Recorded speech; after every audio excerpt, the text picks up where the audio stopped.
recording, and I'm going to share.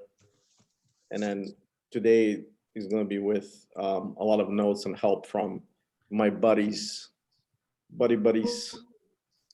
Paul and Greg. I've read it a couple of times, but I'm not a Greek expert, and also, I may look at it a little bit more historical, and on a literal side, I would really need a lot of help. And again, this is my 4th presentation in a row, due to the fault of my own, that I don't distribute. So Marika, if you want to pick up something from Roman times, schedules online, Okay, I will take a look. Take a look. Gail, anybody that you want to present, let me know, because it's pretty informal. We're not trying to win Grammys here or Oscar. This is just informal presentation, people having fun. You can even pull up a glass of wine, enjoy yourself. This is not a pressure, and like Marika did last one, it was amazing, and she had a lot of fun, right, Marika?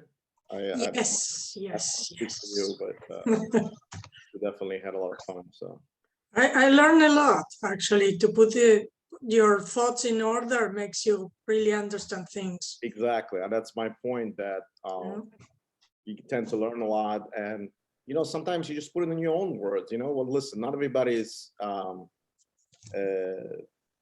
as Alcibiades, or Socrates are beautiful with words, and you just make it your own.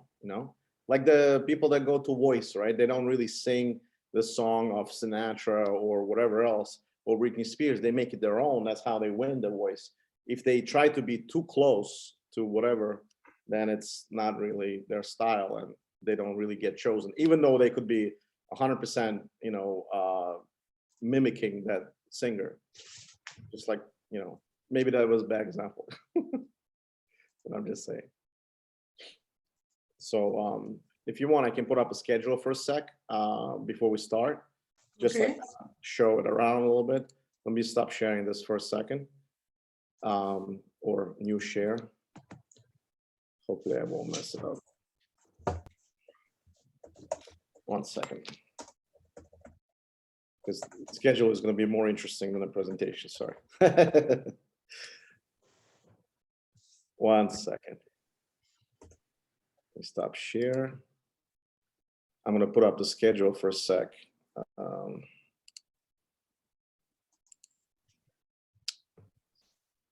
right.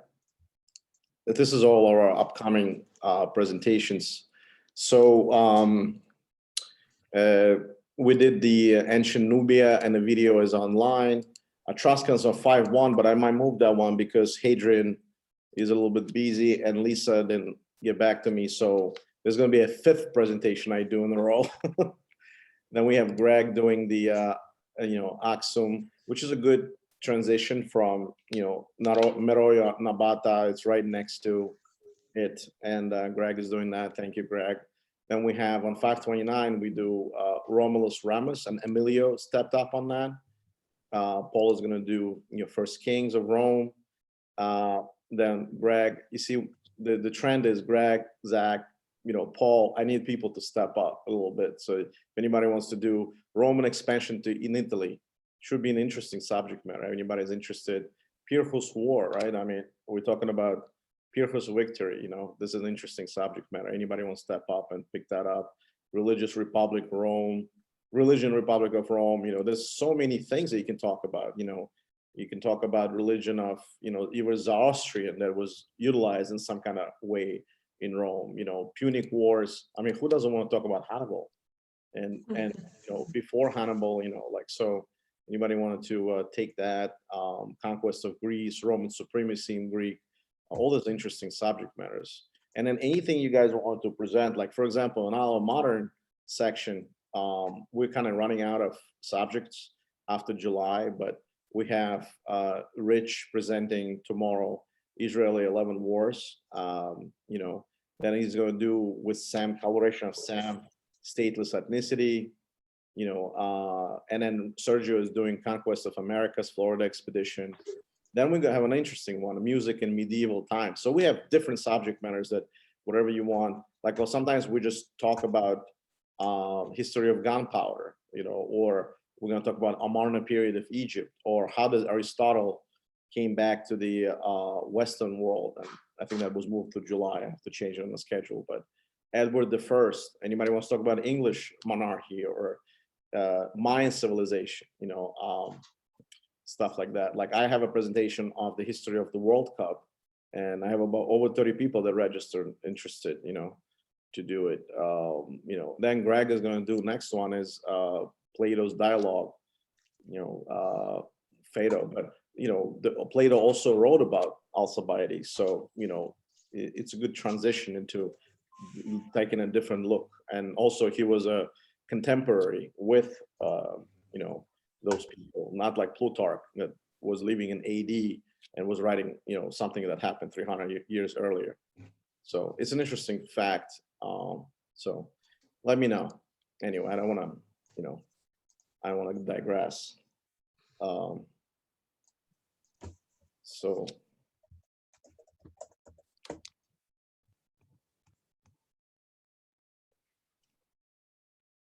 one second.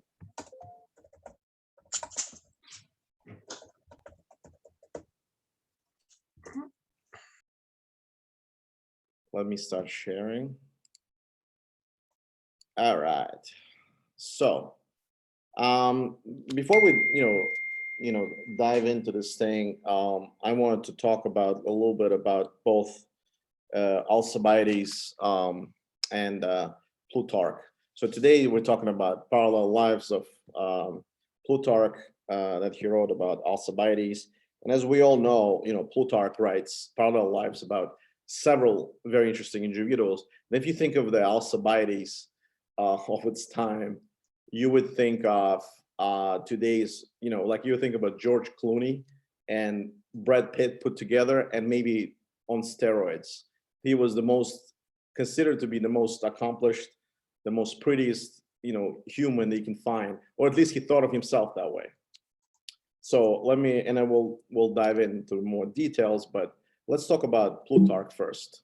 Sorry. Let me just admit somebody. Apologies. Usually it's my job to admit people, but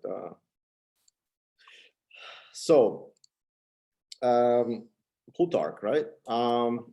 Plutarch was born in 40 AD. So my point was, we're talking about Alcibiades was born in 450. So that's about 500 years or so difference, right?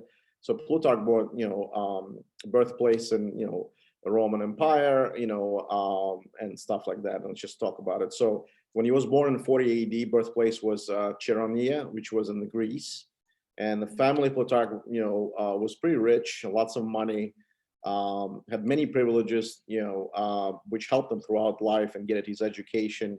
Plutarch was, you could even think of, he was like Herodotus, and he traveled throughout the world. Maybe, Herodotus was more on the exaggerating side. Plutarch, I believe did a little bit more research than him and cited a lot of the good, contemporaries like Socrates and Plato, and Thucydides. Sorry if I pronounced it incorrectly. Again, he went 2 times to Rome just to show you that travel around a little bit. His education, Athenian education, that's where he got, and we know that's most. This is a philosophical capital of the world. Studied many subjects: philosophy, religion, literature, science, even prophecies. His first works were essays on education. He wrote a lot of essays about children's education. Particularly, as you know, the word pedagogy. I don't know. In Russia, we use word pedagogue as a teacher, which means a teacher of the children. Pedo stands for children. Education cost, because he was born in a wealthy family, had ability to have a very proper education.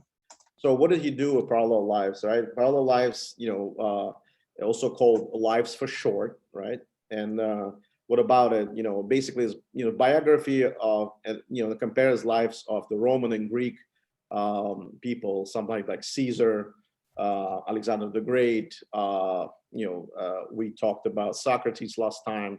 Now, you know, we're talking about Alcibiades. You know, right now you may not think of Alcibiades as, especially people not familiar with Greek, you know, Greek lives as much, but he was a big deal back in the days. So it both gave respects to both Greek and Romans, you know, kind of like fusion of the cultures. When the Greeks and Romans realized they lived similar lives, they gained mutual respect for each other. So you would think of, I don't know, I did a Josephus Flavius, where Josephus Flavius' job was to not diffuse, but teach people about the Jewish laws, kashrut laws. You can think of him as basically teaching or showing people, like, listen, there was this great Greeks, and I know Roman is in power right now, but don't forget your roots as Greeks, and here we go. All right. So that's a little bit about Plutarch. I just want to point the time differential when he wrote about it. You know, just can I add some things about that? Sure, go ahead. So we think about Plutarch as a biographer, but Plutarch thought of himself as a moralist. So his real intention was to basically show people things that would illustrate the virtues as he understood them. They were very much, you know, this is what was good about this person, so you should emulate it, and this was what was the weakness of this person, so you should avoid it. He's very much trying to teach this morality. So at the same time, he's a tremendous historical source, primarily because there are so few historical sources, and Plutarch tells us frequently where he read the stuff that he talks about. So he's, you know, very explicit about who his sources were, and he gives a very wide range of different sources of different types. He's somewhat critical about them and saying this one makes sense and this one is ridiculous, but I'm telling you anyway. Plutarch is indispensable, really, for the study of ancient history, even though he's not a historian. Paul, so where did they keep the sources? Where did they keep all these writings, the Greeks, at the end of the, you know, the beginning of the first century? That's a real good Where were they question. kept? It's a real good libraries. question. I mean, libraries. The yeah. famous Alexandrian library was there, and the Pergamon library. I mean, Rome had a huge library. And we have to assume that Athens did as well. Yeah, absolutely. Athens was the center of learning. But the thing to understand is that these books had to be copied by hand, right? And that was really, really expensive. So the books that survive to us now in the modern world were the books that were popular enough for people to go and pay to have them copied. So we're seeing, so Plutarch is a good example of that. Xenophon is another good example of that, of people that were really widely read and very popular in their own time. So therefore, a huge number of manuscripts were made, and despite, you know, so they had a much better chance of surviving than things that were less popular, like his sources, for example. But there were libraries all around, and you could read these things, and frequently we only know about things because of the comments from other authors. Right. Yeah. You know, the Library of Alexandria, really the real extension of it happened in the 3rd century AD, like in 274. Prior to, so this is well before that. And they famous libraries, like let's say in Athens, I'm sure that the Lyceum and that still survive in Academia School. You know, they probably had a lot of copies from those. But I also wanted to add a few things. One of the things about Plutarch, he himself was a Greek, and he actually wanted to raise awareness and appreciation of Greek culture in the Roman world. and he became a celebrity. But at the same time, because yeah, like Paul said, he was a very moral man.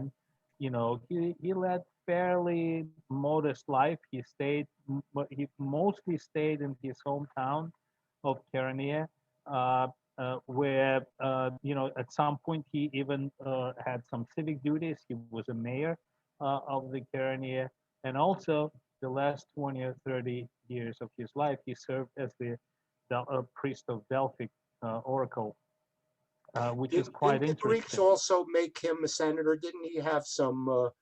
I mean, the Romans, didn't he have some? Wasn't he appointed to some significant position as recognition of the of Romans' appreciation for him?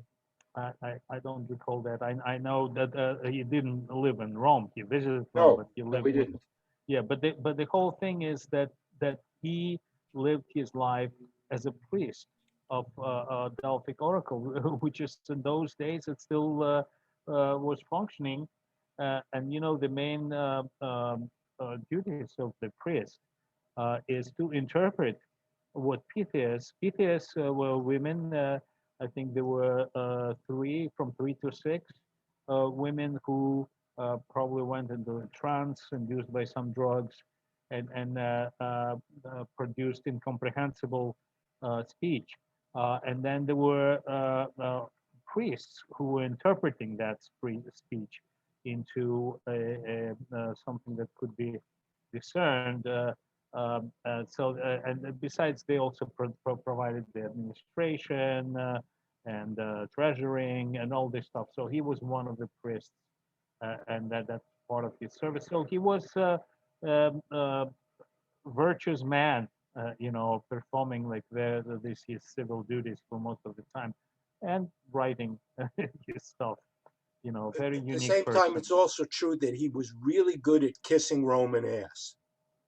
So when he was a young man, he went to Athens, and you have to understand Athens in that first century AD no longer had any political significance at all. Athens was like Oxford in England. Yeah, All it was a university town. And the important thing about it was that the rich Romans would send their children there, their sons, to study. And so when Plutarch went there as a young man, he networked and became friends, intimate friends with people who then over the course of his lifetime became the prominent ruling class in the Roman Empire. And that was really the basis for his success, was the yeah. cultivation of those links and the careful respect for the Romans. But there are some of his writings where he kind of lets you see inside the kimono and makes it clear that that the Romans rule through terror, and that he and other people have to really watch what they say, or they're going to lose their heads. So comment about his world. Interesting. All right. Again, thanks for additions. I appreciate it, guys, for your help. And again, let's talk about Alcibiades. Who is he? Why it was so important to write about him. Before we get to that, I just want to give a little bit of picture how it's being portrayed by Plutarch. And first thing I wanted to do is there's a quote by a German art historian. His name Joachim Wickelmann, and he's saying that the beauty of a Greek art will never ever seem wanting because it's a supreme beauty is rather male than female. So it's particularly male dominance and beauty in Greece was predominant, and I just want to point that out. So what did Plutarch wanted to show in Alcibiades? He wanted to show two things. First, and they're both Greek words. First one is Callisto. Callisto stands for the word of very beautiful, so Alcibiades thought of himself a beautiful, wonderful, man in physical form. And then Megathos. Obviously, we know what mega stands for, right? We have mega million, stuff like that. It means, big, grandiose, above life, largeness than life, dimension. So you want to show those two things about Alcibiades. And, in his youth life, and we'll get through his childhood and youth, but there was 3 instances when that was shown right off the bat. The first one is there was a lot of men was courting Alcibiades, according to Plutarch, and not just according to Plutarch, Plato, so Thucydides, everybody wrote about that. He was a very beautiful human being. And just to give you a little background, in Greece, homosexuality, it wasn't even thought of as homosexuality. It was a rite of passage, okay? So you just only need to think about homosexuality as the only section in life that people had to go through it, almost like a right to, you would think of it as a big, college dorm where people have a passage to life. This was a passage to life for Greeks. And particularly, you cannot think of homosexuality. There was no anal penetration. None of that was happening. It was particularly the way they had sex was, it was not anal penetration. So, and it was no oral sex. There was absolutely none of that. So don't think of it as him being homosexual by today's standards. It was completely different.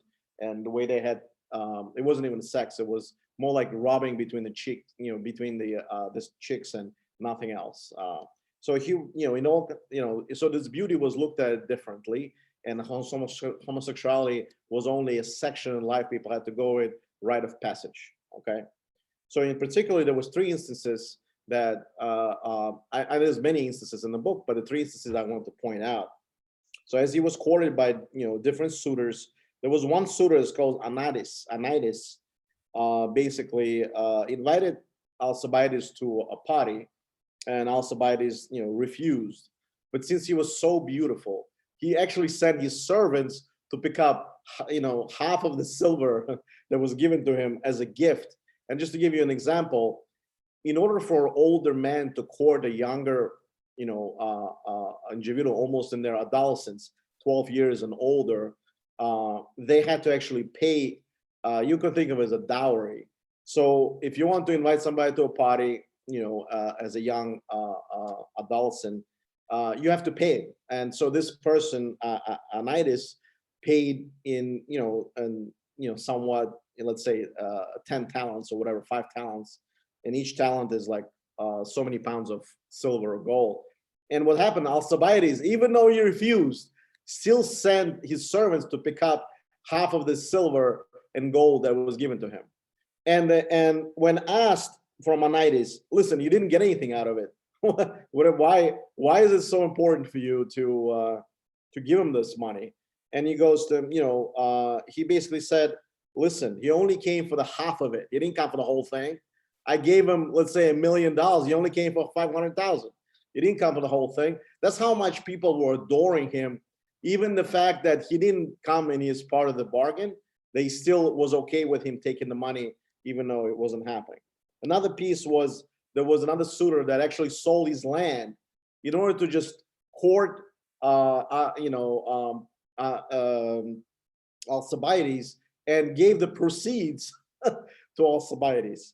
And there was a famous one where Hipponicus basically was struck on the cheek by Alcibiades. He just slapped him, and he said, and then the whole town got the word of it. Like, what's going on? Why are you slapping me? What's happening? And obviously Alcibiades, the city was completely shocked that this happened. So Alcibiades, in order to, he felt sorry, showed up at the doorsteps of Hipponicus and said, and this is what he said, basically. Let me just read the whole quote. People were justly offended at the insolence when it became through the city, this thing that he slapped this Hipponicus. But early next morning, Alcibiades went to his house and knocked at the door, and being admitted to him, took off outer garment and presenting his naked body, and desired him to scourge and chastise him as he pleases. So So it's almost, you can think of it, was a certain homoerotic masochism in this. So basically, the guy said, you know what, I can make it all smooth if I just go and give myself up, and do whatever you want with me. It's almost like only Alcibiades can do stuff like that, and just to give you a little example. So let's go a little bit through his tree of why his persona was so important. So his father was Cleanus, and Alcibiades, basically he's related to Pericles. You see Pericles, this is a tree. I just wanted to make it short, but Cleanus was actually participant in the Peloponnesian War. Peloponnesian War, and he actually at one point, not Peloponnesian War, I'm sorry. It was during the war in Xerxes. I forget the name of the battle. It was a sea battle during the Themistocles Thermopylae. It was a sea battle, and his father actually equipped the trireme by himself, Cleanus. And obviously that's the war that Greek won, even though the Athens got scorched and burned, but still, Cleanus was a big part of it. So he died during that war, and so Is this Battle of Salamis or Artemisia? Artemisium, yeah. They were like Artemisia was before, yeah, right? Yeah, I think it's Artemisium, yeah. And then so now Pericles, as you know, golden age of Greek Athens, was taking care of Alcibiades. It was his nephew. It was basically taking care of him. So as he was growing, obviously he had a little chip on his shoulder, right? Oh, look, the man that is responsible for the golden age, he was also responsible for the downfall of Athens. As you know, what Pericles did, right? He developed, chose the wrong strategy, hide behind the walls, and then there was a plague that happened within Athens, and then Pericles got perished in the plague as himself. And it wasn't a shameful peace that was settled for 50 years with Sparta, but it was a big deal. But initially Pericles had built Parthenon, built a lot of good things. So that was his uncle. So let's be a little fair to Pericles that it's not just as open and shut as to say that he screwed up and he's responsible for the demise of Athens. The disastrous expedition to Syracuse was long after Pericles' death, and Athens was still going strong before they did that. There were many situations during the Peloponnesian War where Athens was close to victory. So it's you can't just say, well, Pericles blew it. Pericles, there was a lot. You could make a real good argument in favor of his strategy. And the people that he was arguing against wanted to go out and fight the Spartans in open battle, which was really at that point, suicidal. So I think you have to have a more balanced view of Pericles. Granted. I also wanted to say, actually, his strategy was very, very good and very sound. He just got unlucky that the plague, and people blame him for that because he got a lot of citizens inside the walls. But the plague, you can't control it, and it may not necessarily be the reason why the plague started. I mean, who knows how they start, and that's why people blame him, mostly because of that plague, and a lot of people died. And just to get back to Plutarch for a second, Plutarch, when he makes the parallel Roman life for Pericles, picks Quintus Fabius Maximus, the delayer, who was the guy who basically saved the situation when it looked like Hannibal was about to win the Second Punic War. And the reason that Plutarch compares Pericles with Fabius was that both of them did the right thing for their city, despite the fact that the people hated them for it. So they both had the intestinal fortitude. to stand up against tremendous criticism and do what turned out to be the right thing. And I'm not, in this point, talking about the Peloponnesian War, but there were many earlier situations during Pericles' career where he did what he knew was right for Athens. He had the political skill to get them to go along with it, even though there was tremendous resistance, and then he was later thanked for what he did, in the same way that Fabius was seen as a coward and so forth, and yet he's considered one of the great figures in Roman history. Right. Thank you for additions, guys. I appreciate it. And just want to welcome a couple of new people just joined, and I think new member, Estella. How are you?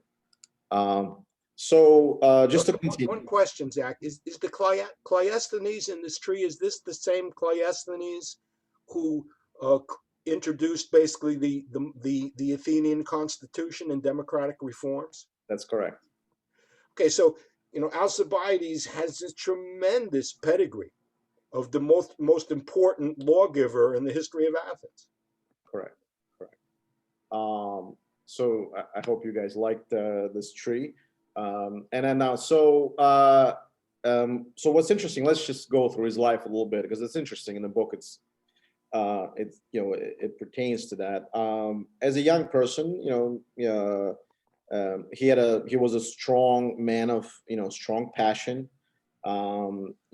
Mighty of which were the love of rivalry, and the love of preeminence. Okay, so just to give you an example, as a child, at one time he was involved in a wrestling match. We know in Athens there was a lot of wrestling. It was a pedigree in the Olympics as a child, and then he bites a kid. He literally bites him, sinks his teeth into his, and the kid goes, you bite like a woman. And he goes, not I. He goes, as I said, Alcibiades, but as the lions do. Even at that time, as prominence, he goes, you're confused, my friend. You might think I bite like a woman, but I think I bite like a lion. Okay. Then what's interesting is also they actually had to abandon the whole flute playing ideas for the kids. It was part of the education in Athens. And he just said, when I play a flute, my face is making this crazy, disfigurements.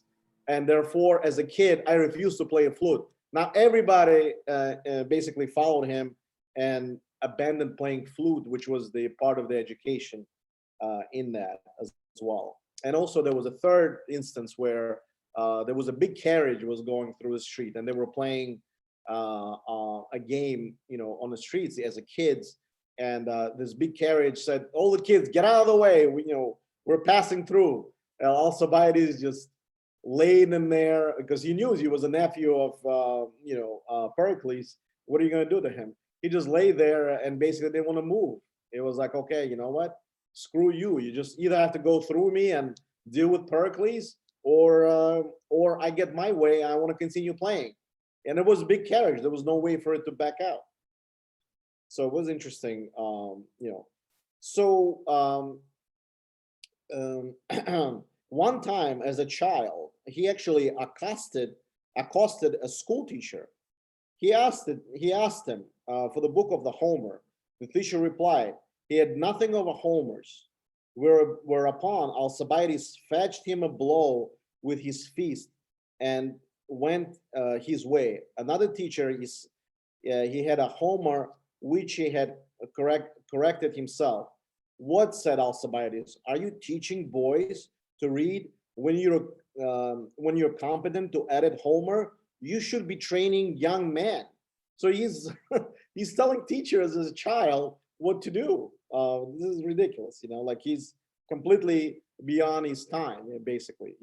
He's like a Malcolm X of childhood, and he's telling people you should be able to do different things. And it's interesting. So one time he wanted to see Pericles, and he was told Pericles, was not available, and he said, he was studying to render these accounts to Athens. What is not better for him, said Alcibiades. So basically, one time he was upset that Pericles didn't want the city to study how to render his accounts to the Athens. So basically, he was saying, listen, I want to see Pericles, and he said no, and he was very witty to ask, what is he studying accounts of the Athens? Like, what is he doing really? Not to see me, like I'm such a big deal. So while he was stripling, let's move forward a little This bit. comment there that this idea of showing your account to the Athenians was a huge deal. A general who conducted a campaign on behalf of the state was entrusted with huge budgets, and if there was any corruption involved, all of their political enemies would attack them in the following year, and it could be the end of your career, or they could even convict you and execute you. So this idea of rendering your accounts at the end of your service, basically we're talking about accountability in a direct democracy, where if they didn't like what you said, they could basically decide that you're going to drink hemlock tomorrow. But so this was not something that you trifled with. This was a really important thing to do. Yeah. I appreciate that for the context to it as well. Thank you. So now, we're moving a little bit forward. He meets Socrates, and the way he meets him, obviously, they both, with, known each other, but Socrates was 20 years, older than him, and and even if you guys read Plato, also Plato was giving him a lot of advice when he was a young person. He was telling him, like, listen, you can't act like this. You really, boasting of yourself. You're very conceited. What is the value of life? I mean, you need to stop being conceited. What is the real value? You need to stop doing that. And so what's interesting, the way he, meets Socrates, he lives in the same tent with him while they were fighting little skirmish wars. And so while, this is the quote, while still stripling, he served as a soldier in the campaign of Patadia, and had Socrates for his tent mate. Okay, so that's the best tent mate you can have, and comrade in action. So basically, your uncle is Pericles, your comrade in action is Socrates. I mean, you have no other way but be great. In fierce battle took place, wherein both of them distinguished themselves. But when Alcibiades fell wounded, it was Socrates who stood over him and defended him, and with the most conspicuous bravery saved him, armor and all. So he carried him off the field. The prize of valor fell to Socrates, of course, on the justice calculation. But the generals, owing their high position to Alcibiades, were manifestly anxious to give him glory of it. Socrates, therefore, wishing to increase his pupil's honorable admission, led all of the rest in bearing witness to his bravery, and begging that the crown and the suits of armor be given to him. So Socrates was so enamored by Alcibiades, by both his beauty and his smartness and bravery, he said, give him the armor. I don't want it. I mean, I want you to give it to him, because even though I saved him, he is a great man. Okay. Just one comment here is that, all these series of anecdotes that you get from Plutarch, you really have to take them all with a grain of salt. They're all kind of not similar, not too different from, George Washington cutting down the cherry tree.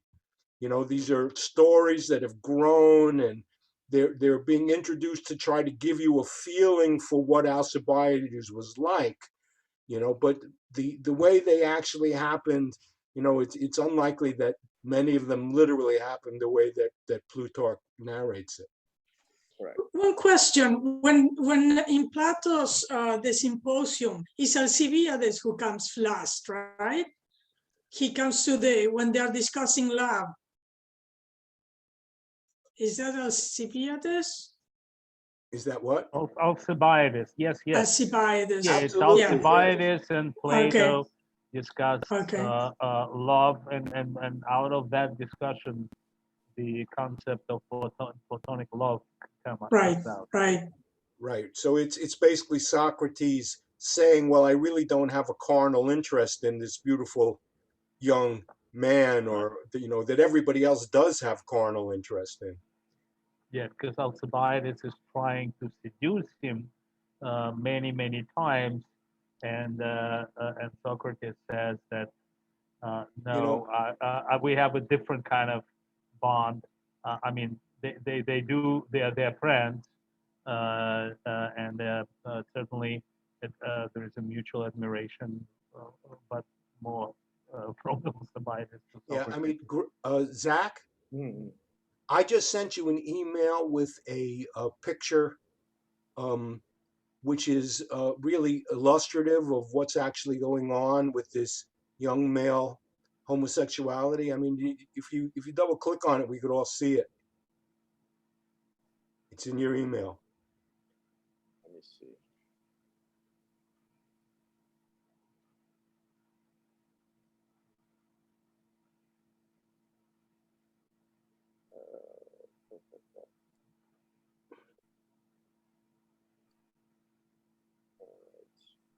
Let me just share. Wait a second, guys. Let me know if you guys see it. Yeah. Okay. So this is, this is nothing directly to do with Alcibiades, but this has to do with what the institution of Greek male homosexuality was about. So there was, really strict rules about it, that it was socially acceptable only between a mature man and like an adolescent boy, and the adolescent boy would be given gifts. So the cock that he's holding in his hand is a gift from a older male lover, and in Greek you have the words lover and beloved, where beloved specifically refers to the adolescent male who's the subject of being pursued, and then the lover is the older middle-aged man who's pursuing him. So in the picture here, the young man here is playing with the hoop, basically to show you that he's still a kid. He's still playing with children's toys. And what you don't see, which is on the other side of this vase, is that he's being pursued by Zeus, which identifies this individual as Ganymede, who was the cupbearer of the god. So what I'm and who was basically abducted by Zeus, who was, Zeus gets into these erotic infatuations. So And Ganymede is a kid, right? It's a boy. that's right. That's right. So we all talk about all the women that Zeus was obsessed with, but it was not just women. It was also young boys. So what I'm saying is that one of the foundational myths of Greek society was of Zeus pursuing young boys sexually, and this was so this was a hallowed, accepted institution, but only within certain bounds of behavior. If two adult men had a relationship with each other, that was shameful, and that had to be hidden. Yeah, appreciate it. I'm gonna stop sharing and reshare my presentation. I appreciate it. Thank you, Fred. Paul. Sorry. Let me stop sharing. All right. So as I mentioned before, if coming to his marriage life, remember I've mentioned a guy, Hipponicus, that he slapped and that he wanted to offer himself. You almost can think of, I don't know if you got everybody watched Baywatch, Pamela Anderson showing up at your doorsteps and taking her rope and saying, have me any which way you want. That's basically how Alcibiades showed up at Hipparchus' doorstep. But Hipparchus said, listen, I don't want you. I'm gonna give you my daughter to marry, okay? And so he ends up marrying Hipparete. And what happened is he cheats on her. Oh my God. But prior to the marriage, he had a deal with Hipparchus. He basically said, listen, when you marry a daughter away, you have to give certain dowry, right? So he gave him 10 talents. And 10 talents you can think of as a lot of money. You can think of, let's say, $1 million, right, for argument's sake. And and Alcibiades, knowing he's a beautiful human being, tried to renegotiate with him. Said, oh, hold on. You promised me 20 talents, not 10 talents. Hipparchus goes, okay, I'll give you 20 talents. So he gives him 20 talents. So he gets 20 talents of dowry to marry this girl, Hipparete, and he constantly cheats on her, Alcibiades. I mean, he's vicious. He sleeps with whores. He sleeps with anybody he can lay his hands. Anything that moves is Alcibiades' view. So now she wants to divorce him. Like, listen, I didn't sign up for this. My dad married you, married me off, paid 20 talents that you lied to my dad saying that he was only supposed to pay 10. He gave him 20. What's happening here? And so she goes, but the way that you can divorce somebody in a court in Greece, you have to personally submit the letter. You can't send a servant to divorce Alcibiades. You have to go by yourself. So as a Hipparete goes through the market just to go to the court to submit divorce papers, he grabs her and basically carries her off and saying, screw you, you're mine, I'm not. And then she was a loyal woman, while he was not a loyal man at all. And she lived with him until his death, basically. And we will know from the future that it was not an easy person to live with, because he had to leave Athens, come back, and we'll get to that. There was, by the way, there was no expectation that men would be would have sex only in marriage. There certainly was that expectation for women, but it was quite socially acceptable to have sex with courtesans outside of marriage. There was just an explicit double standard. Correct. So now we come to the point. So as I said, they had a 50-year peace agreement with Sparta after the Athens had plague and Pericles died. And the person that stroked the peace agreement was mostly responsible was Nicias.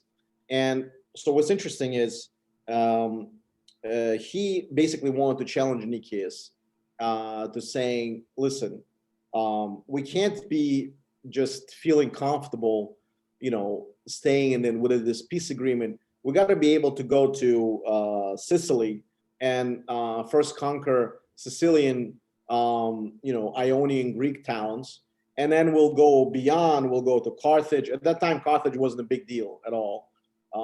They had some colonies in Sicily, but it wasn't a big deal. But he wanted to even go further. Alcibiades had a huge ambitions, incredibly huge. That's his public life, basically. So the Nicias had organized peace agreement in 421 with Sparta, sending envoys and stuff like that.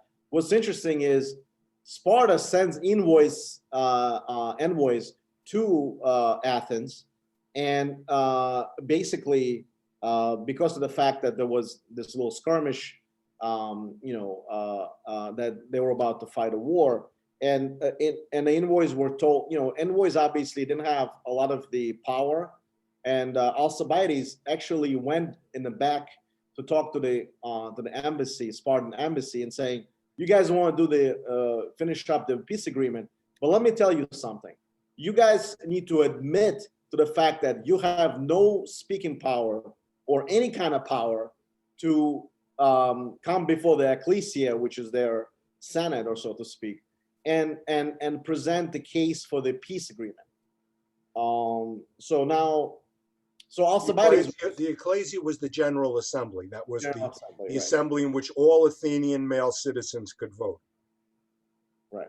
So, so he basically tells this embassy, you persuades them to go claim in front of ecclesia that they have no power for the peace negotiation. So this Spartans, obviously, Athens thought of some are pretty dumb. They went in front of ecclesia and they publicly admit, even though we came to make a peace, but we don't have power to make peace. Then Alcibiades, being part of ecclesia, attacks this assembly, this embassy, and says, "What the hell did you come here for? I thought you coming here for a peace agreement. Why are you coming here? I don't understand that." Yeah, I mean, the key to understanding this is that the envoys did have the power to negotiate. Correct. Right? They were entrusted with that, and they came there to make peace. So, and this is a pattern that Alcibiades is going to repeat again and again throughout his career. He's really duplicitous and clever. So he basically convinced them to basically lie and say that they don't have the power to create to do a deal, and then he double crosses them and uses that to attack them and push through a policy that they never would have agreed to. Correct. So obviously now, so Alcibiades uses a contradiction to disgrace Sparta in the eyes of the Athens and criticizes Nicias' trust in them. So Nicias, was like, oh, hell, this guy showed up now and he's, basically breaking my thunder here. What's happening?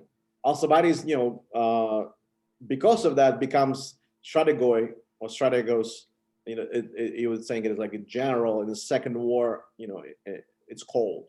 So whenever second war is happening. So, so obviously, he cobbles up the alliance with several Peloponnesian states, but is defeated by the Spartans and Mantinea. Okay.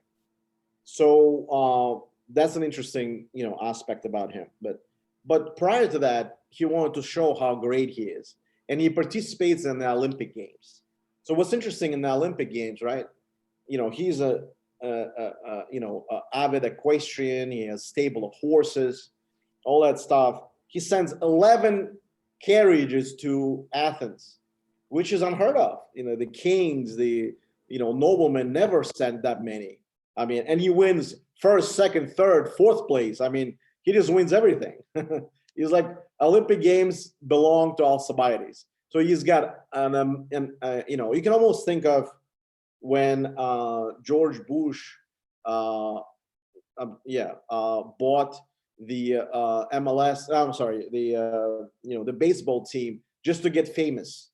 So this was some kind of stunt like that to get famous and to be always a winner in things. I mean, if you're winning first, second, and third in Olympics, you're a big deal, type of thing. So yeah, I mean, the chariot race was the crowning event in the Olympic Games. It was, the most important. It was, the prime time climax of the Olympic Games. And the way that it worked is that the person who was celebrated is not the driver, but the owner of the team of horses and who hired the charioteer. So, it was a way of so you were as famous as any of the athletes that won any of the actual athletic competitions, even more so, even though you did nothing except spend your money. right.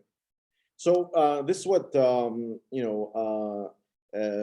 Euripides writes about this particular Olympic detour, so to speak, of the Alcibiades.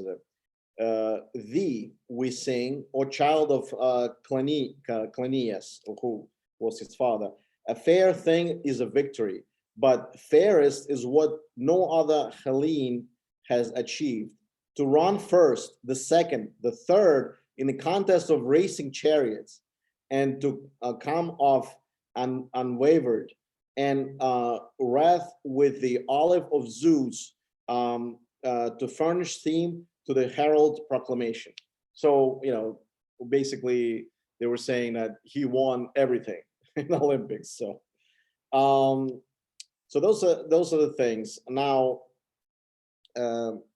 just wanted to get a little bit of his thought-provoking transition, so to speak, before we get to the expedition to Sicily.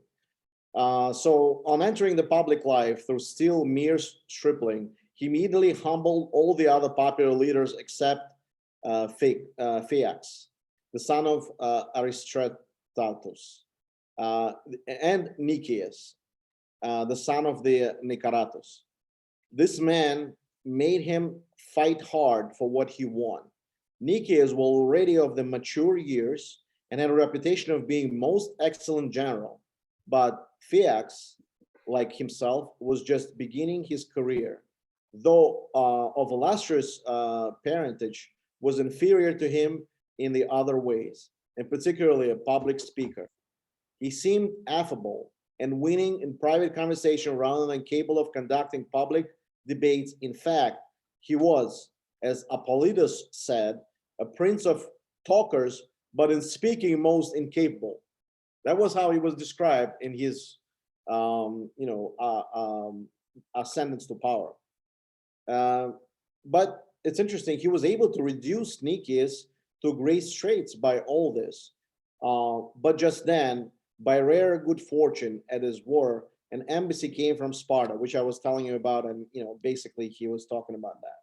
So now he's saying, okay, why don't we attack Sicilian expedition? Now you can think about, what is Sicily? There's a bunch of Ionian towns that has been very prosperous, and obviously have a lot of trade, trades done with Carthage, Phoenicia, all this different, they're extremely prosperous, and they were independent from Athens for a long time.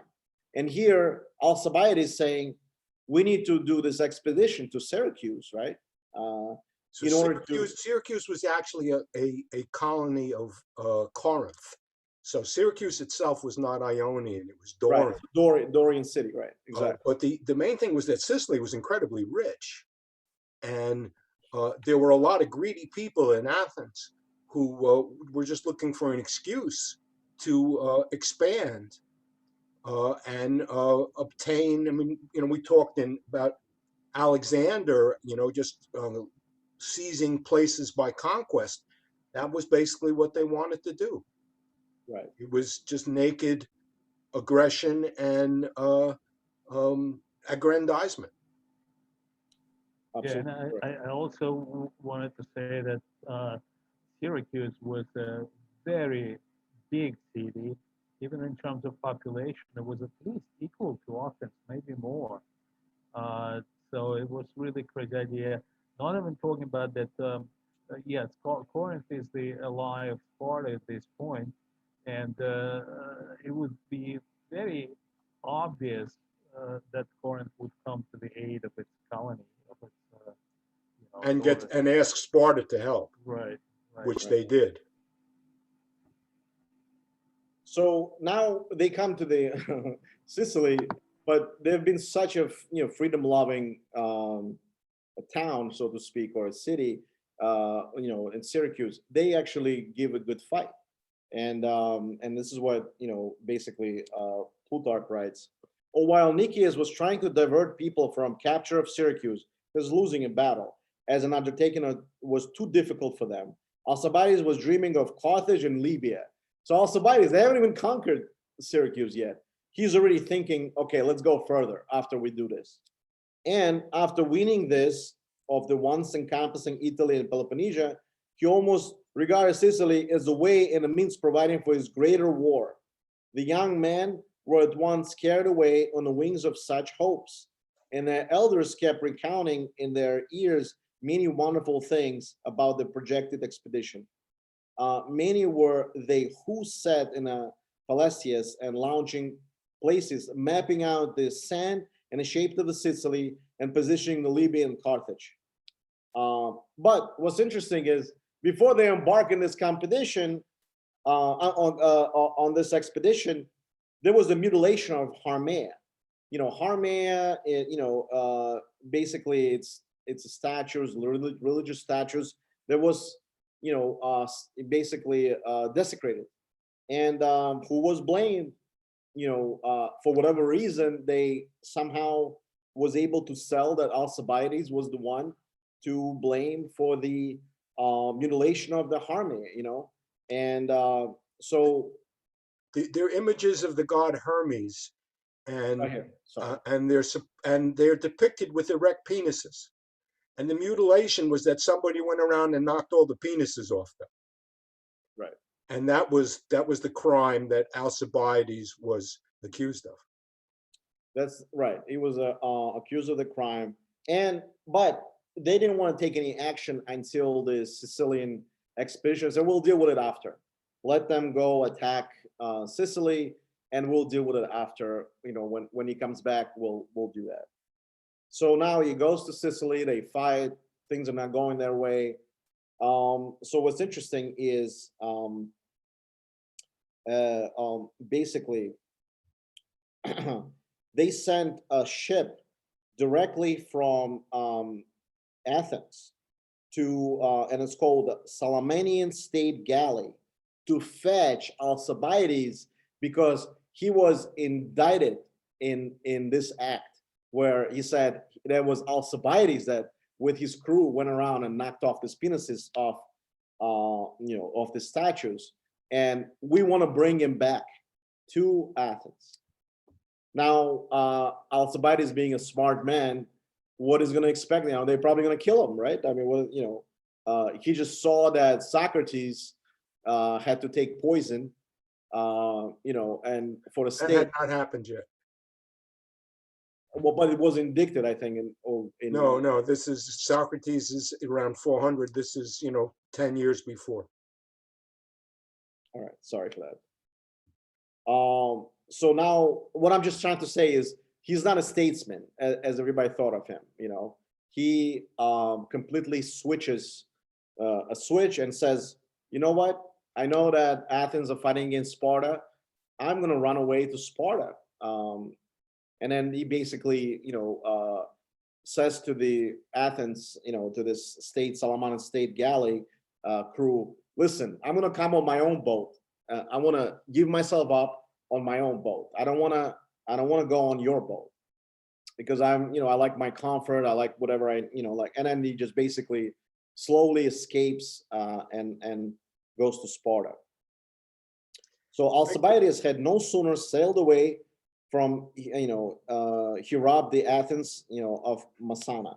There was a party there who were in the point of surrendering the city of Athens. But Alcibiades knew them and gave clearest information of design of friends of Syracuse. So now when he's in Sparta, he gives a lot of the good information to Spartans about Athens. And I just read the piece about that. Basically, he goes to Sparta, and you gotta give gifts, right? Because initially you fought against Sparta, and so he basically tells the Spartan king, like, listen, I'm gonna help you with a fight with Spartans. The Spartans attacking Syracuse. He gives them information to attack Syracuse, and Spartans then they defeat, and Nicias gets killed, because of this fact. So this is what was been written, and his impeachment is on the record and run as follows. Sellus, that was the impeachment of when he was accused of knocking out the statue. Tellus, sons of the Simon of the Demi Lassadae, impeaches Alcibiades, son of Cleinias, of the Demi Scamboni, for the comedy crime against the goddess of Eleusis, and Demesus and Cora, by mimicking the mysterious and showing the mysteries and showing them forth to his companions on his own house, wearing a robe such as a high priest wears when he shows forth sacred secrets to the initiates, and calling himself a high priest, Pilatus, torch bearer, and Theodorus of the Deme Pariah. Basically, they're accusing him of posing as God after he's knocked off the penises of them and then posing as God. They're accusing him of blasphemy. Does it sound familiar? Socrates was accused of blasphemy the same way. even though it happened later, but still kind of the same, track record. And incidentally, both of them were accused of pro-Spartan sympathies, right? So it's not, so you have the religious component, but you also have the fact that Socrates was hostile to the democracy. That's really the point of his dialogue, The Republic, which is that the state should be ruled by the philosopher kings and not by the assembly of democratic assembly. Right, that's correct. So when this great judgment was passed and condemnation were passed upon him, he was, tarrying in Argos. For soon he had made his escape from Turi, where he was. He passed over into the Peloponnesian, but fearing his foes there and renouncing his country altogether, he sent to Spartans, demanding immunity and confidence and promising to render them aid and service greater than all the harm he had previously done them as an enemy. So he's promising things to Spartans, and they're saying, "Oh, you guys are stupid. I mean, this guy is a great, strategoi, great general. We want him. You guys don't want him. We want him." The Spartans granted his request and receiving him among them. No sooner was he come that his zealous brought one thing to pass. They had been delaying and postponing assistance to Syracuse. So now he's telling Spartans, you guys are delaying an assistance to Syracuse, but you have to attack now. There are dire, Athens forces is in trouble, and you can attack and win the war. He rouses and incites them to send Gylippus thinner for the commander and crush the force which Athens had there. A second thing he did was to get them to stir up the war against Athens at home. The third, most important of all, to induce them to fortify Decalia. This, more than anything else, wrought ruin and destruction of his native city. So he's full invested. He wants to destroy Athens from all the corners. You guys condemning me, I'll condemn you, basically. So what's interesting The thing about the Calia, this is a place near Athens, and basically the Spartans would go out every year. The Athenians would run behind their walls.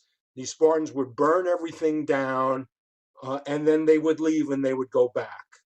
And what Alcibiades convinced them to do was to fortify this place and garrison it and stay there 12 months a year, so that the Athenians couldn't go back out. And, it wasn't just, previously it was like, so you had some bad months when the Spartans were there and you couldn't go out of the city. But now you had a permanent military presence, which really changed the whole nature of the Peloponnesian War. Correct. Thank you, Paul. Anybody has any questions? Want to ask anything? I'm going to stop for a second, maybe. Want to add anything? No, okay. So now in Sparta, he's made as a military advisor to the king and generals. Obviously exaggerates Athenian plans to Spartans, convincing them to send troops to Syracuse, and then, stuff like that. But he's also womanizer, right? He can't help himself, right? So what he does, when Agis, the king of Spartans, were away to fight Athens, Alcibiades corrupts his wife, seduces his wife, Timea, and basically they have a child together. So Spartan king, he basically screws his wife of Spartan king, that you just gave him a way of second life. And what's interesting is his wife, Timea, goes around and tells everybody in secret that's Alcibiades' child. Well, when you think about it, Spartan women were more freedom loving. They actually have a free reign to go do whatever they want with other men because they had more power than women from Athens. And I think they were allowed, not officially, but they were allowed to cheat basically. And so she cheated on on her husband with Alcibiades.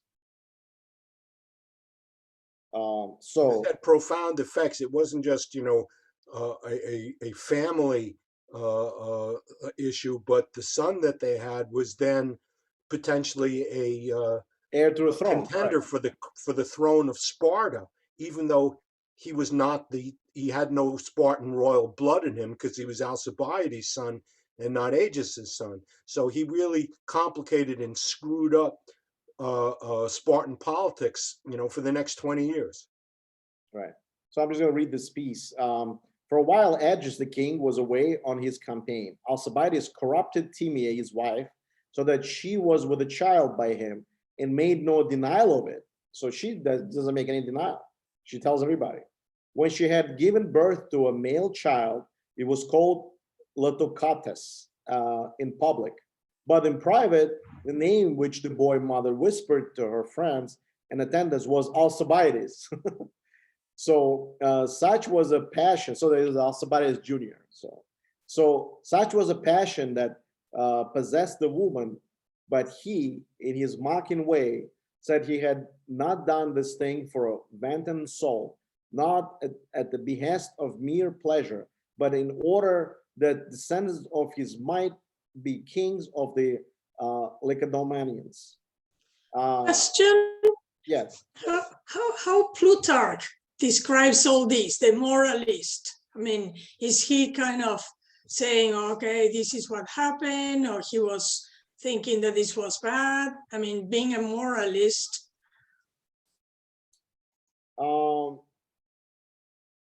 I mean, basically, I mean, he does see him, you know, he's protagonist as well. I mean, he does tell that he's trying to assimilate in the Spartan life, and he just can't help himself because of womanizer. And as Paul had mentioned, it was an accepted behavior, but it was just not an accepted behavior with a king, you know. No, it was not accepted to. I mean, you could have sex with prostitutes, but to have sex with somebody else's wife, that was a whole different story. That was a, you know, that was the beginning of a feud that it was not. That was a really That was a grave no-no. provocation, because it meant that you were casting doubt on the legitimacy of his heirs. They were destroying his whole family, the ability to have a legitimate heir that inherits his name and his property. So you know, screwing around with a married woman, you know, Zeus would do it. So it's kind of like, you know, Alcibiades. It's a real good example of hubris, right? A good example of him thinking that he's not a normal human being. He's above all people, and that's kind of Plutarch's point. I don't think So- he gives any moral judgment on that. He just describes biography. He didn't give any more, right? Well, he is definitely saying that, you know, that Alcibiades had this sense of himself, this grandiose sense of himself, that he was indeed great. He was indeed someone who had special gifts and talents and so forth and so on. But he also believed in it too much. Correct. So I mean, it's obviously, you know, the point of today is also maybe, you know, whoever didn't read the book, go back and, you know, also read, and everybody picks up certain things, you know, anew all the time. But now, what's interesting is, you know, Alcibiades, like nothing happened, embarks on this campaign to support an Ionian cities that rebels, you know, rebels against Athens, you know, Ionian revolt against Athens, but he needs Spartan support. But Agis, the king that his wife is screwing, Timea, is pissed off. He's very hostile to him. Well, you know, understandably so, right? Because you know, because of the wrong he had suffered as a husband. He was also vexed at the repute in which Alcibiades stood. For most of the successes won were due to him. So, you know, Agis was supporting him initially, but then he just said, you know what, you can't do stuff like that. The most influential and ambitious of the other Spartans also were already envious and tired of him, and soon grew strong enough to induce the magistrate and home to send out orders to Ionia, where the Alcibiades was fighting, and he was put to death. So he has 2 death warrants now. He has a death warrant for blasphemy in Athens. Now he has a death warrant in Sparta for sleeping with Spartan king. So this guy is a renegade. So now he runs away to Tissaphernes in Persia, king to the governor Tissaphernes, who is in Samos, and basically says, now I'm going to help you defeat Spartans.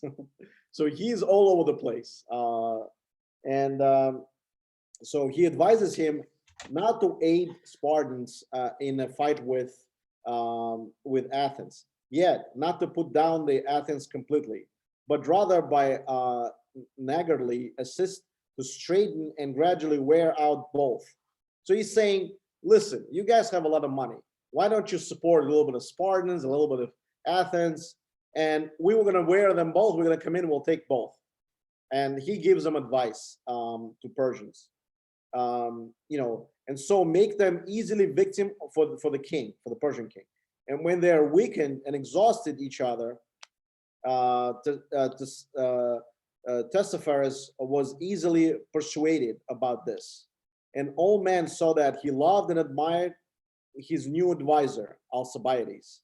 So Tissaphernes loves Alcibiades and was looked up to by the Hellenes on both sides. So on the Hellene side, obviously, he's being admired still. The Athens repeated themselves of the sentence they had passed upon him, and now they were suffering for it. So basically they're suffering for the sentencing of Alcibiades.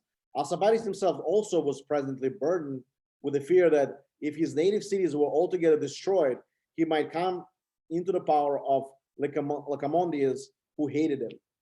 So he didn't want Athens to be destroyed completely. So he's playing both sides by helping Persians. And we all know, and as Paul had mentioned in previous discussions, Persians had a deep pockets and they helped both. And they wanted to derive the most benefit from it. All right. Go ahead. Yeah, I mean, we talked in the past about this factional thing within the Greek cities of the democratic factions against the oligarchic factions, and Alcibiades is seems to have the ability to play both sides. So here, the democracy is associated with the charges of blasphemy, right? Because the assembly were the ones that voted to convict Alcibiades of blasphemy and issue a death sentence.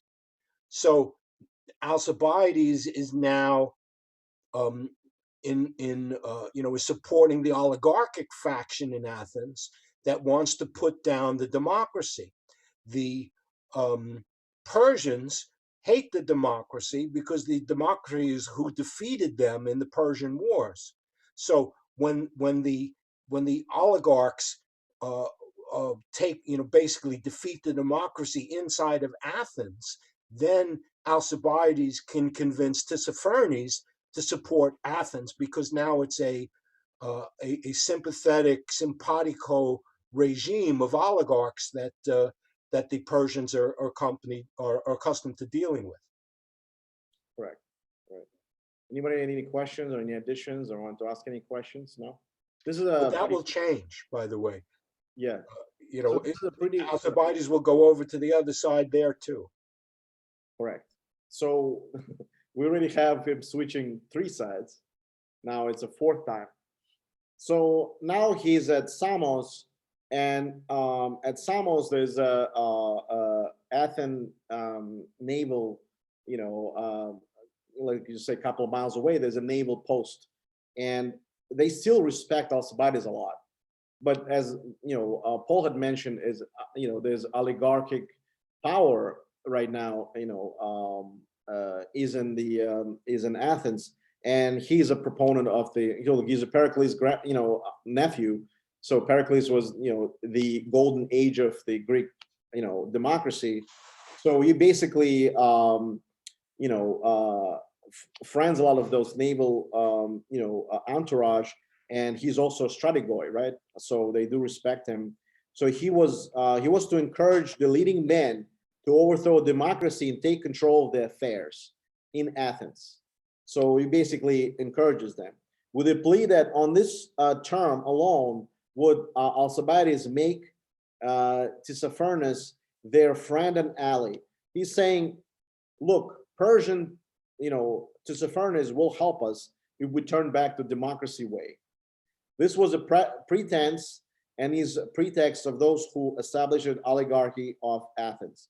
But as soon as so-called 5,000, there were really only 400, got to the power and took control of the affairs, they at once neglected Alcibiades entirely and waged the war with a less vigor, partially because they distracted the citizens who still looked askance at the new form of government, and partly because they thought that the Lacedaemonians always looked in favor of oligarchy, would be more lenient toward them.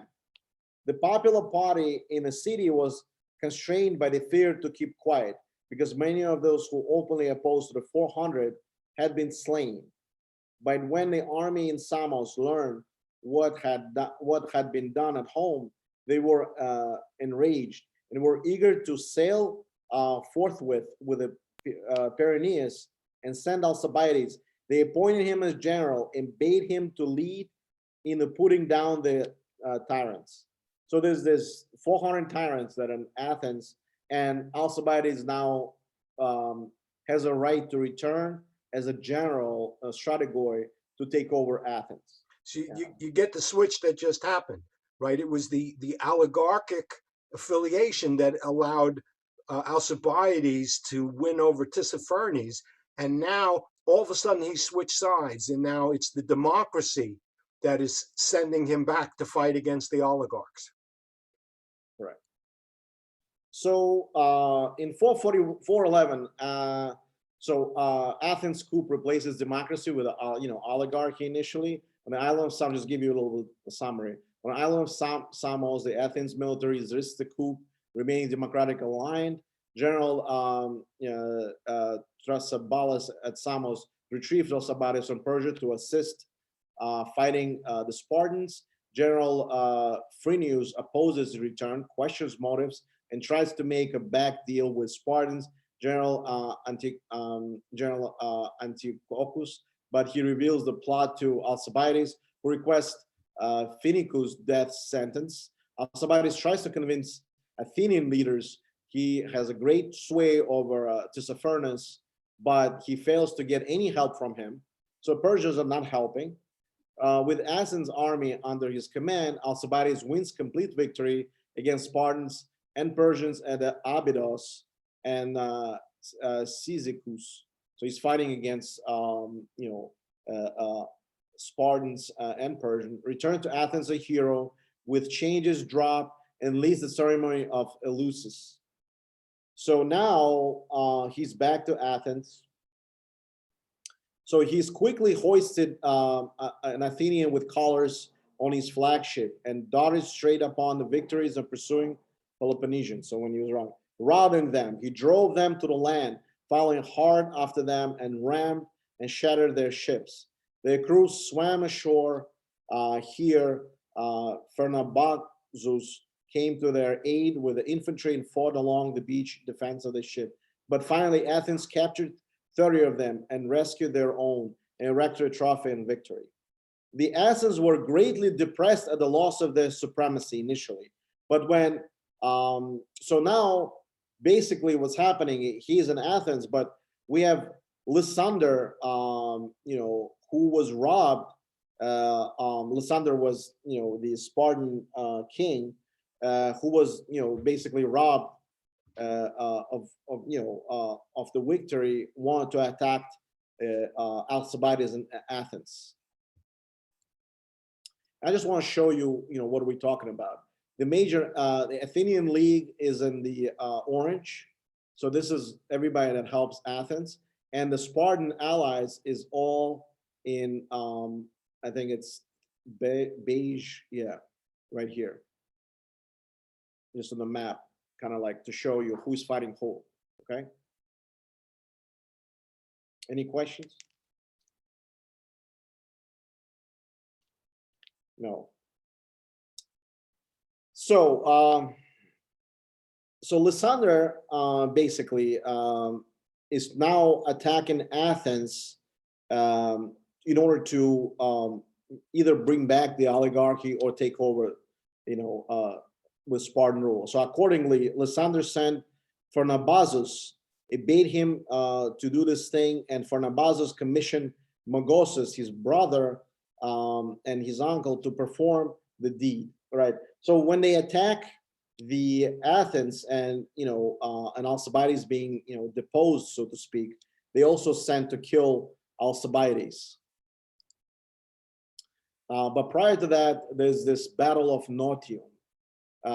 So when he sent this general Midoros basically of the Spartans were replaced by son Lysander. Lysander was no joke. And 400 Alcibiades sailed for Nautium near Ephesus to battle Peloponnesian and Persians. Alcibiades leaves the fleet under the control of Antiochus and heads into the Tripolis for Phoenicia. Lysander early alienates Antiochus with some help from defected Athenians. So now there's other Athenians that help him. And basically, people are pissed that Alcibiades loses the battle to Spartans, and they decommission him into Step back a second. Sure. Go back one slide. So Antiochus is the lieutenant of Alcibiades, and Alcibiades leaves him with absolutely strict instructions not to engage. And as soon as Alcibiades is out of sight, Antiochus ignores his orders and very rashly and incompetently attacks the Spartan/Persian fleet and gets his ass kicked. Right. So it's really wasn't Alcibiades' defeat, but it's something that he can be blamed for by his enemies in Athens. So now, he's in this villa, and kind of like all Alcibiades' enemies are looking for him, particularly, Lysander are looking for him. And the party was sent to kill him and did dare to enter the house to kill Alcibiades, but surrounded it and set it on fire. So Alcibiades' house was set on fire. Alcibiades was aware of this. He gathered together most of his garments and bedding in a house and cast them on the fire. Then, wrapping his cloak about his left arm and drawing his sword with his right, he dashed out and unscathed by the fire before the garments were in flames, and scattered the barbarians who ran at the mere sight of him. Not a man stood ground against him or came close to quarters with him, but all held aloof and shot him with javelins and arrows. Thus he fell, and when the barbarians were gone, Timandra took up his dead body, covered and wrapped it in her own garments, and gave it such a brilliant and honorable burial as he could provide. Okay, so Alcibiades dies. So, just disgrace Alcibiades departs Athens or Persia, traveling aimlessly across of Asia Minor, settles down in Phrygia. That was after after that fight. Continues to give advice to Athenians, but get rejected. Lysander dispatches assassin to kill Alcibiades before the help of Athenians too. 404 Alcibiades' house is set on fire, and when he flees, he is shot down by arrows. I just want to talk a little bit about the quotes by Plutarch. So it wasn't just to show you what kind of man Alcibiades was. At one point, This is what he did, just to get attention from Athens. Possession of the dog of a wonderful size and beauty, which had cost him 70 minas. He, just to give you an example, I think 1 mina is like a salary for a day. He had its tail cut off, and a beautiful tail it was. So he's a torturer, so to speak. Comrades chid him for this. His comrades cheat him for this. They tell him, "What are you doing?" And he declared that everybody was furious about the dog and abusive of its owner. But Alcibiades burst out laughing and said, "That's just what I want. I want Athens to talk about this, that may say nothing worse about me." So he doesn't care how they talk about him. They just want them to talk about him. So that was Alcibiades.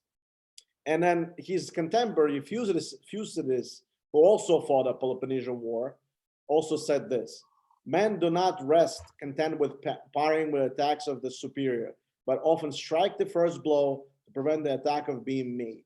Okay, second quote. "And we cannot fix the exact point at which our empire shall stop. We shall reach a position in which we must not be content with retaining, but must scheme to extend it. For the cease to rule others, we are the danger of being ruled ourselves, nor can you look at the inaction from the same point of view as others, unless you are prepared to change your habits, make them like theirs." So this is talking about interaction and a quote from Alcibiades, and he was his contemporary. That's it, guys. That's all I have. Zach, could you go back one slide? Yes. So there's one really important event that we should add to this and insert over here. So which is the Battle of Aegispotami in 405 BC. So what's going on here is that, you know, this third bullet point where he continues to give advice to the Athenians, but they reject it. The result of them rejecting his advice is their utter defeat at 405 in the Battle of Aegispotami, and this is the decisive battle of the Peloponnesian War. So this is a huge deal. Athens loses the Peloponnesian War specifically by refusing to, basically, Alcibiades is understanding that Lysander is a very dangerous general. And he's basically warning the Athenians to stay vigilant, to take action against Lysander. The Athenians are ignoring him. They say, "Who cares about you? You've been deposed by the assembly. We don't care." And then Lysander makes a surprise attack, which is the Battle of Aegispotami, and just destroys the Athenians completely. This Aegispotami is happening inside the passage of the Bosphorus and the Hellespont. In other words, all of the grain that Athens needs to eat has to pass through from the Black Sea, through the Bosphorus and through the Hellespont. By losing the Battle of Aegispotami and the effective destruction of the Athenian ships, the Athenian fleet, only 8 Athenian ships remain, and they flee and become essentially pirates. Athens begins to starve. So the rejection of Alcibiades' advice results in this disastrous battle, the starvation of Athens, and the unconditional surrender of Athens to Sparta. So this huge disaster is kind of like so everything that happens after that is an anticlimax. The real climax is finally the end of the Peloponnesian War, the supremacy of Sparta, and the utter defeat of Athens. Thank you, guys. Anybody has any questions, want to add anything? I just want to welcome new members again. And like I said, if any of you want to, present something or have a book, ancient text that I can put on. We actually do once a month ancient text. So next one, we're going to do Fable by Plato. And we might be staying for a while on dialogues and stuff like that. But at some point, we'll, obviously Plutarch wrote about Roman generals and, Roman, personalities. So we might go back to Roman once we start doing Roman history. We just finished with Greek. We're doing African history. We recently did history of Nubia, ancient Nubia, and particularly, pharaohs, 25th dynasty of pharaohs, with Taharka, and those kings that actually mentioned in the Bible as pious Ethiopian pharaohs, but they were Nubian, they were not Ethiopian, but interesting in that respect. So any questions, anything you want to add, anything you want to discuss? Like I said, I just wanted to, Len or Gail, anything you guys want to say and discuss or add? Hi, this is Gail. I just wanted to say thanks for doing this. This is not an area I know a whole lot about, and so it's just fascinating. And I love all the input that people have and the different perspectives and the different things. So thanks for doing this. We appreciate you guys joining. And again, that's not a requirement to present, but if you have a passion to, so we could use it like a history Toastmasters here, where you guys can develop your research skills. Like Marika recently presented, she had fun with it. And it doesn't have to be 2 hours. It could be 1 hour. We could even combine, 30 minutes, one person, another one, 30 minutes and stuff like that. Again, it's not a requirement, but, we would like people to participate if possible. If not, you could just come to listen, Again, it's not, it's not a requirement. So Beverly always here. One day, I think Beverly will do one. So, to kind of take some, takeaways from the life and career of Alcibiades.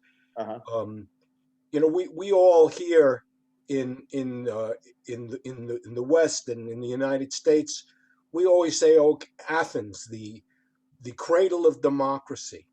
What a wonderful thing. We have our democratic institutions, and Athens was the first place. We owe it all to Athens.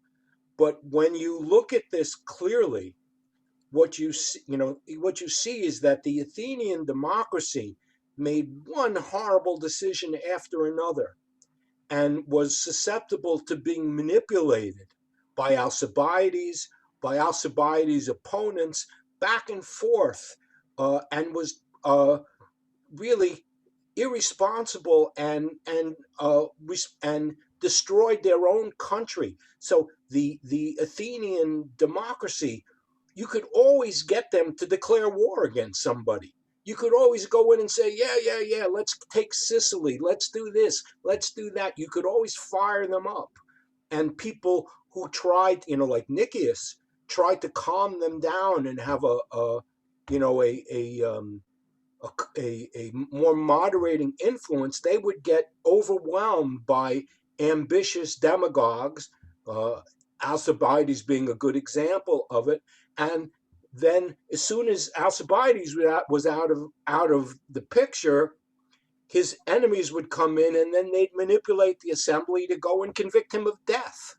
So you have to have a balanced picture of the great Athenian democracy. That it's the ancient world had a very jaundiced view of democracy. They thought that democracy was equivalent to mob rule, and there are good arguments that you could make in favor of that. I mean, I'm not attacking democracy now, but I'm pointing out that there are two sides to it, and that a lot of the ability of people now to be swayed by demagogues on both sides and do what we consider to be horrible things, they kind of go along with democracy. Democracy is messy because people are often emotional and irrational. Thank you. Yeah.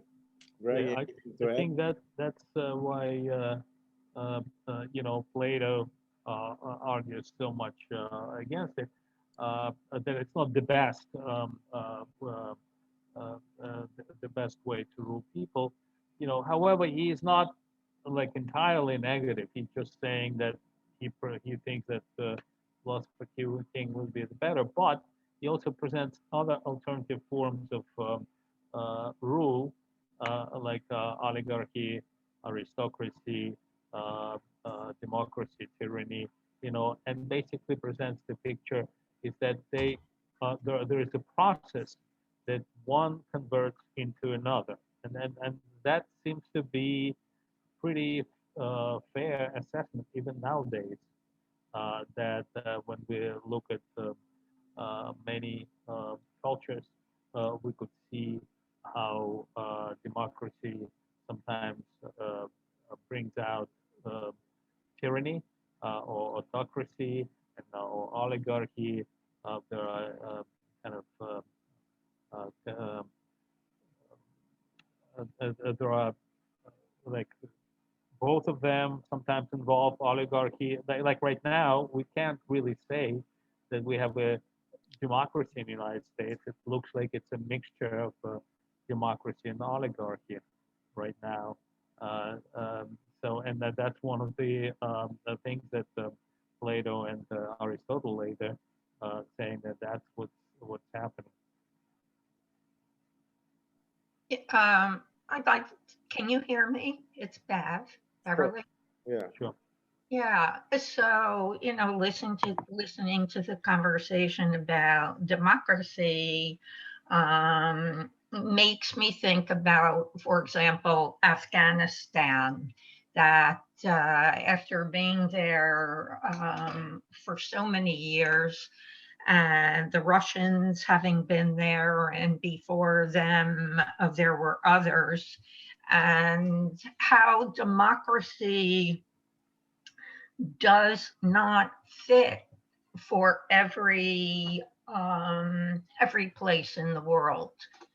While it may be a good fit for many countries, it isn't for all. And I think it's to try to keep pushing it in places where it's just not going to work has cost too many lives. And I think we just continue to doom ourselves. I don't mean just the United States, in trying to make one model work in another place. Yeah, certainly. Nobody should try to enforce any kind of rule on someone else. I mean, that doesn't work for sure. I mean, I think it's really a question of how much there you have at stake. So there are some tremendous examples of success of imposing democracy, and those two examples are post-war Japan and post-war Germany. But what about now with? Well, let me just say that these were situations where the United States made a total commitment, mobilized everything that they had, and there was no doubt that this was, an important thing that they had to do, and it was worthwhile, and the so there was no holding back. They made the investment that they needed, and then left what turned out to be reasonably stable democracies. And in these other places in Afghanistan, in addition to not having the social basis for democracy, the United States didn't have the sort of interests at stake that they had in World War II. Right. Well, also democracy is a name. I mean, it's an ideal, but for what was democracy for the Greeks, what is democracy for the Americans today, what is democracy for the Cubans, what is democracy for Latin America, is a totally different thing. And we all say this is democracy. And you said, okay, one person, one vote. No, that's not that's democracy. One person is not one vote. Oh, that's democracy. I mean, it's an ideal, but it's not, I think, practice. Well, the idea that you vote for the national leader, even if not everybody has the suffrage, as opposed to saying that the national leader is the son of the previous national leader, or with whichever general is, emerges from a coup d'état, so there are really differences in kind.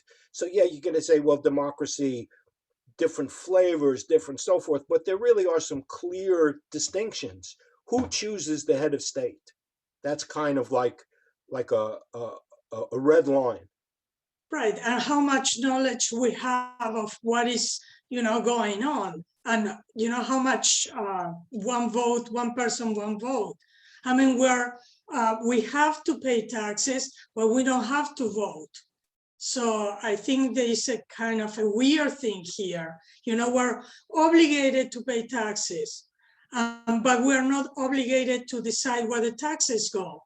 And I don't think I have any saying in where my taxes go, because I don't have any power. I can vote, but my vote counts if I live in New York, if it counts differently if I live in Alabama. And that's a technical issue. But I mean, for me, this is not democracy then. Well, I mean, but it's, so what is it? I mean, it's still the case that if, Exactly. if the governor or the senator or the congressman, acts in such a way that their constituency votes them out of office, they're done. Their career is over, and someone else gets to take over. So there is, there is power in the hands of the people who vote, even if it's not the power to come in and decide, what the tax rate is. That's why I said it's a mixture of democracy and oligarchy, because I mean there are oligarchs or the corporations that have a very major say how people will vote by spending money to convince them through the media, and also spending money on lobbying later on how to use the power of Senate and Congress. And that's why I think it's not, because of that, it seems to me that it's more, there is a mixture kind of oligarchy and democracy. Yeah, I mean, there's no doubt about the fact that, that really in any form of government, no matter what it is, there will inevitably be a very small group of people that will make the day-to-day decisions about what happens in the society. And that's true of dictatorship, monarchy, oligarchy, democracy, even in the Athenian democracy. The people that actually exercise power at any one moment, they're a tiny group, a handful of people, because it just has to be that way. Otherwise, you can't have a coordinated state. So ultimately, the democracy becomes a question of how do those small groups of individuals get selected. True. And the fact is, the ideal of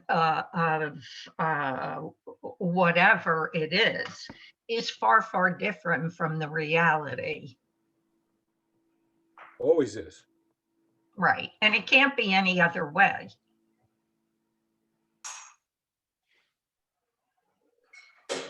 Well, we should try to find another way. I mean, the comments that, I don't know, was it Churchill's or Orwell, someone's, about democracy saying that, basically democracy stinks, but it's better than everything else. Right. That's Churchill.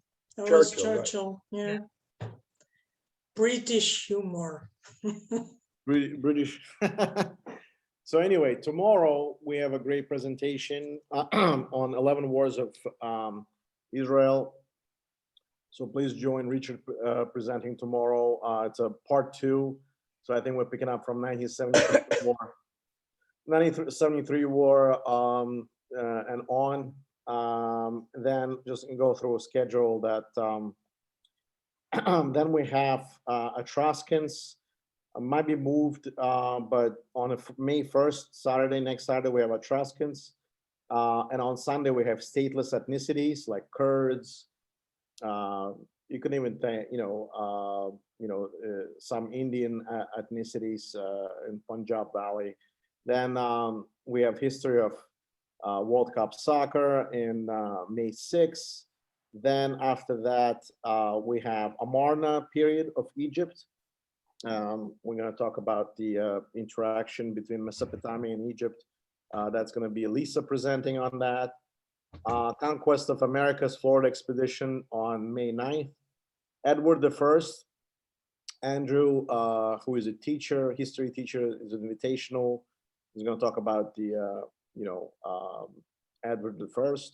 Then Greg is going to present Aksum, Ethiopian Kingdom. Then that would be on May 15th. May 16th, we have music in medieval time. May 20th, Mayan civilization actually is going to be presented by somebody else. What's her name? I forgot, sorry. Eighth wonder of the world, pyramids. We're going to talk about construction of pyramids. Mikhail is going to present that on the 23rd. And then Greg is going to talk about Plato, dialogue, Phaedo. And then we're going to start on Rome on the 29th. Romulus Remus is going to present it by Emilio.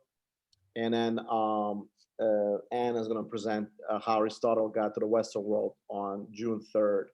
And if you want to see our schedule, you can go to our website, omnicarta.org. The schedule is there. All the uploaded YouTube videos are there. Where you can also go to our channel. All our social networks are there. We have Instagram, we have Facebook, we have Twitter. We even have TikTok if you guys need. So we have all that for our group. We're just trying to be cool. All right, everybody, have a nice rest of the Saturday, and thanks Greg and Paul helping me today. Clearly, after the fourth presentation, I'm giving up. And thanks, Zach. Thank you. All right, thank you guys, and Okay. we'll tomorrow join. Appreciate it, guys, and have a nice the rest of the weekend. All right.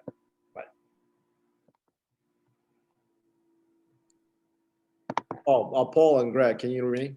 Sorry. Yeah. Yeah, we'll see. Sorry.